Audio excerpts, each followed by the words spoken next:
ভাইয়া তুমি তুমি আমাকে মারতেছো কেন? আরে ভাই তুমি মারতেছো কেন আমাকে? আরে চুপ, একদম চুপ।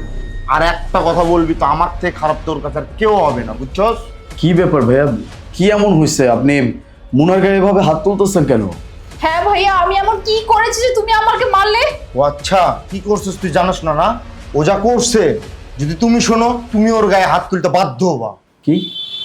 আমি জানলে আমি ওর গায়ে হাত তুলবো না?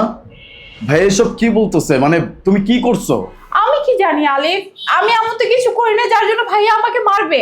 ভাইয়া কি হয়েছে আমাকে বলেন তো, আমার আগে জানা দরকার যে ও কি এমন করছে যার জন্য আপনি ওর গায়ে হাত তুলতেছেন। আন্টি, এখন আর চুপ থাকবেন না, যা হয়েছে সবকিছু সত্য কথা বলেন।